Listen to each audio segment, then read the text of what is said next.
Any thoughts of the first hour? Somebody would like to express? Why do they stay in that position though? Why? The tradition of the 5,000 and all that? Yeah, I mean, when they were eating that supper, why they have to be like that? Why they can't sit straight up? Oh, that tradition. Well, that's just the Mediterranean way. One of the reasons why things like that develop is because it reflects the cultural values. It also tells you who you eat with. You don't eat with strangers in this world, do you? But for digestion, that's not even healthy.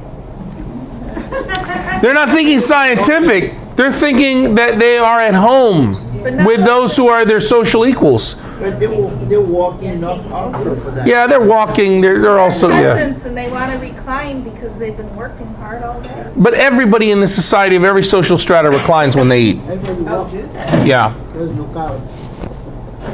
Yeah, they're taking it easy, and it's a long process, and it's not just about giving oneself nutritional health. It's not the functionality of eating. It's the social bonding that is going on. These are different people than American individuals. Dave. Yeah, it was a week or two ago where you made it just a real side comment about,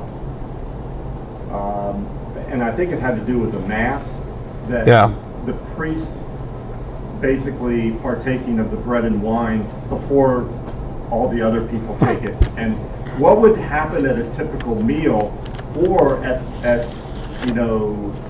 in these Jesus groups as far as the Eucharist was concerned, as far as, you know what I'm saying? Well, this is a great question. I think I get what you're saying, and so just to sum it up here, we're going to be talking a lot about Eucharistic overtones in the next few classes, because we're going into the bread of life discourse. But suffice to say, Dave, who asks a wonderful question, in the first centuries of the church, Eucharist, or the agape meal, was primarily seen as a meal.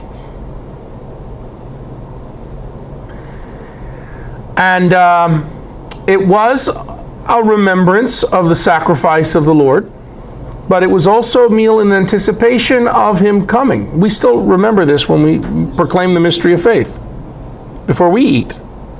Here's the thing though. As a couple centuries went by, the parousia, that is the royal presence of Jesus coming back to inaugurate theocracy, refused to materialize. So their weekly agape feasts, their weekly Eucharist, right, turned more on the first coming and drew from the sacrifice at Calvary, seen more and more in cultic terms. And the Eucharist became almost exclusively, and then eventually just exclusively, seen as a representation of the same sacrifice at Calvary. And so the meal aspect disappeared. Well, if the meal aspect disappeared, who is it that helps with a meal? Cooks and chef and servers, right? People who officiate at a banquet are different in role and function, aren't they, than those who officiate in a cultic sacrifice? So around the late second century, early third century, fourth century on, you have to start drawing from, if you're one of these people, from Levitical texts to find terminology, vocabulary, and ways of expressing and theologies of expressing, or the basis for theologies of expressing, what is your priestly function and role. Because it stopped being waiter, server, banquet helper, like the people helping Jesus distribute the wine at the wedding at Cana, like the disciples helping Jesus, gather the fragments, the tas klasmata of this wonder story, became less like a server at a banquet and more like a hieron, a cultic priestly mediator figure who officiates over a sacrifice in the official worship of the people, the liturgia. And it was all the way into Vatican II that we did not recover that meal aspect. And it drives traditionalists, so-called, and ultra-conservatives crazy. Because it's a sacrifice. Yeah, it's also a meal. Yes, sir. But I guess my point was, I thought you might have been making a comment about, is it rude or is it out of place for someone like the priest to be eating before the rest of the people? Well, see, here's what I am asking. I'm asking a question, and I'm asking you to do theology. Critically reflect with the church, the whole body of Christ, not just with the hierarchy and the rest of the body. I'm asking us to do a little theology. Do we agree with Vatican II that the Eucharist, and the earliest followers of Jesus, that the Eucharist is not only a representation of the sacrifice of Jesus, but it's also a meal? Do we agree with that? Okay. And a communio, a koinonia, a co-sharing in the Lord. Okay. Well, if it's a meal, when was the last time you cooked a meal and served it to guests, and before anybody ate, you said, hold on, and you ate first, and then you served the people? Have you ever done that? Has anybody in here ever done that before? No. So I'm just asking you to think about that. Yeah. I'm just asking you to think about that. Isn't that weird? It would be weird, wouldn't it? To invite people, come to the table of plenty, and you invite the people in. I will eat first, and then you will eat. Hoi polloi comes after me first. I'm not saying that necessarily that's the thought that's going on. I'm just saying everything that's going on, isn't it a symbolic sacramental action? So what is being conveyed in that? Do we have two classes of people? One is worth more than the other? Or does all authority in the church come from and must be united to service? From the Lord, who said, the Son of Man, the Skyvault Man, comes not to be served, but to serve, and to give his life as a ransom for many. Remember that? Yes, Mary. I just think it's interesting that so many people, like 5,000, when villages had maybe 50 to 200 people in them. So from how far they must have came, and then only one person out of all of them, when they're coming to hear the words of Jesus, not necessarily to be healed, but because his fame is spread, all these people are coming to see Jesus, and only one of them thought to bring lunch. Yeah. Right. That's great. So this story has been exaggerated. Stage one, something happened with a crowd. How big was that crowd? Maybe a village worth from different villages? 500? That's pushing it. Yeah. Maybe what would the social network be at that time? Could be but it was significant enough to where everybody experienced something. Well, God bless you, Joe. Mary Samina. Nobody came for healing specifically. Oh, they were probably coming for healing. And then they got the other problem. They're hungry. These are desperate people. Maybe they were carried away. Yeah, they were carried away with the eclat of this healer who's coming around. And now they're in trouble because they're away. They don't have their food. These are poor people. Many of these people, some of the women, forced into prostitution because their ancestral lands from their fathers were stolen from them by kangaroo courts, controlled by the elites, the urban elites.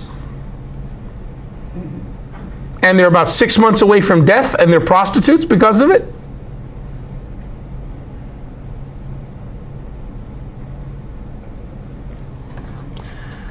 Think about that. Think about the people following Jesus.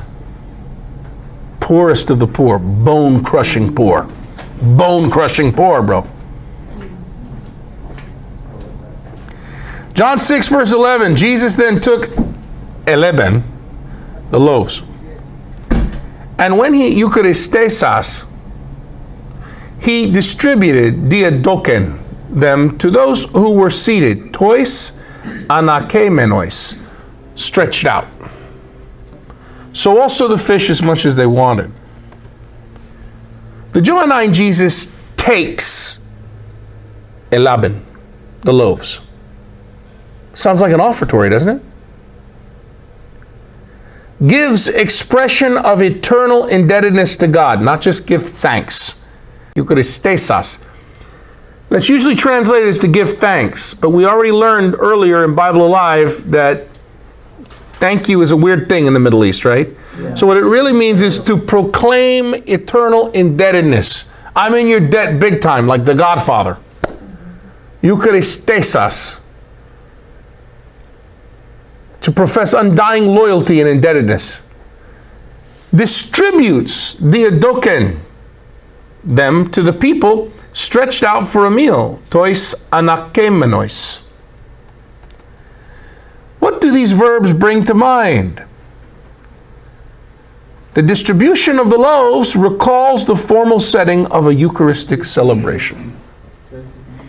Do you think that the Jesus groups, when they were handing this tradition down, Violet, in its earliest forms, were filtering it through their own Eucharistic celebrations and remembering it through that lens before it got to stage 3? What do you think, Violet? Because look at those verbs. And in Mark, in the synoptics, it's Jesus took the bread, said the blessing, broke the bread, and gave it to them, right? As the actions are very reminiscent of what we have in Eucharist. So the distribution of the loaves recalls the formal setting of a Eucharistic celebration. That's what's going on here. So is this stage 1? Or is this is stage 3, folks? And really, the tradition has gone through, in all of the gospel accounts, it's gone through, already in stage 2, you have this emerging understanding. This action is being interpreted through how the community gets together, gathers together, and breaks the bread.